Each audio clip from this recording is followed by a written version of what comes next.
I've been asked to do a short, to the point video on how the American financial system has been gang raped over the last 50 or 60 years, even longer, using real estate.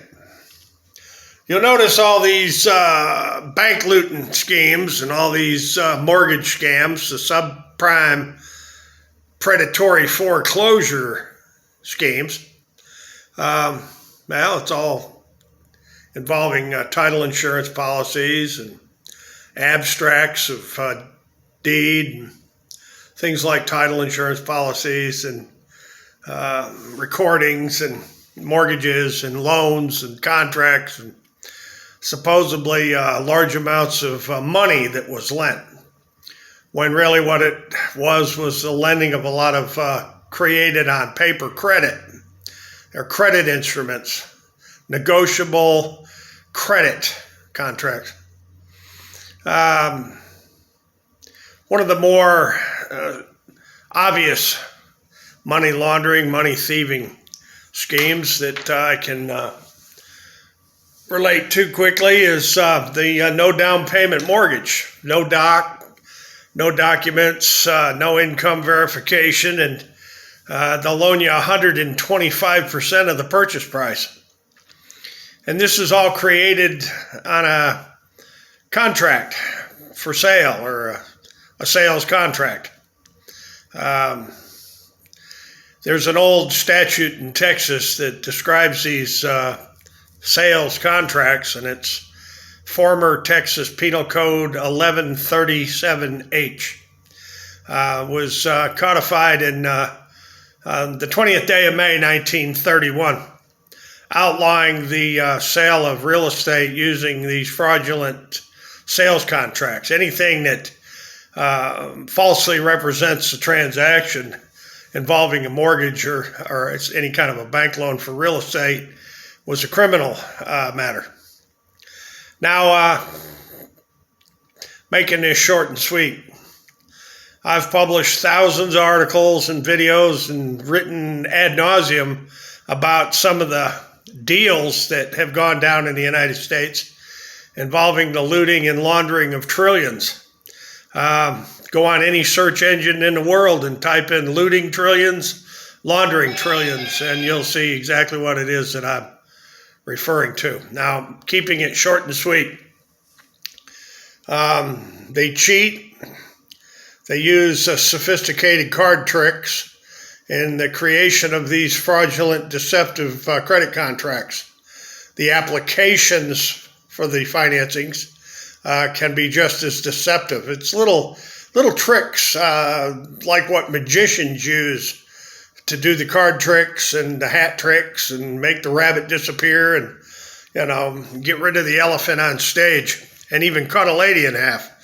They use fraudulent schemes and scams that mimic the deceptions of the greatest magicians in history.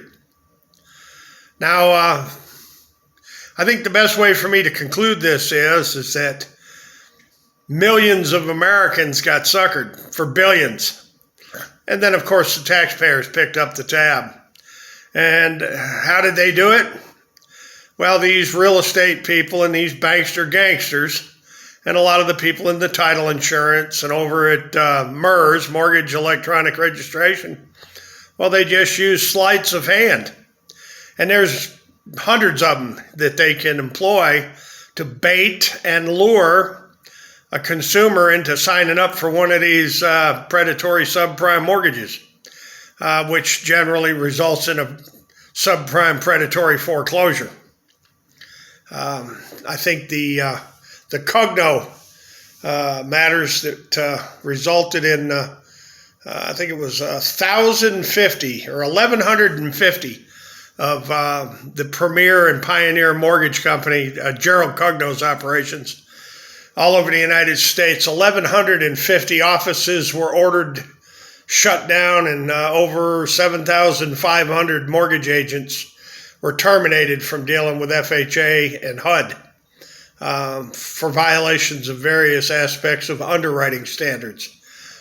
doing the hocus pocus by falsifying people's income, the hocus pocus by falsifying the length of time on a job, the hocus pocus of writing in false credit score. There's, just endless ways to get a mortgage funded for somebody that ordinarily would not qualify to obtain a mortgage for an expensive home. $250,000, $500,000 home, even more expensive homes and properties than that. You can spend a little time and look into the development and speculation of real estate and land back in the 1950s and 1960s. And I've written extensively about land frauds and such used by certain people that fund politicians and make campaign contributions and support and make contributions to people like Oliver North and Joanna Herring King of Charlie Wilson's War. Excuse me. It's not COVID. I sneezed. Not COVID. Write that down. Not COVID. But in any event, the opportunity to present this short and sweet video is, well, I did my best to be short and sweet. And what you got to be aware of is people that do these sleights of hand and card tricks with electronic court filings, and how the courts have become almost identical to MERS, where they slip and slide with the hocus pocus and the smoke and mirrors to make sure certain people's cases don't get won. When they don't want you to win, they got 1,000 different ways to do the hocus pocus and the smoke and mirrors on you in the courts, including stripping evidence out of court cases using the electronic registration system. That's quite literally like mortgage electronic registration, MERS. It's called this e-filing system. E-File, Tyler Technologies, owned by BlackRock Financial, and I'm pretty sure Vanguard Financial has their fingers in it too. We're going to leave it right there. That's short and sweet, and I hope that suffices for the people making the inquiry. If you got any questions, just drop me an email or give me a call, and I'll be more than happy to explain it the best I know how. Hasta la vista. God bless, and you can bet your sweet ass we're coming back.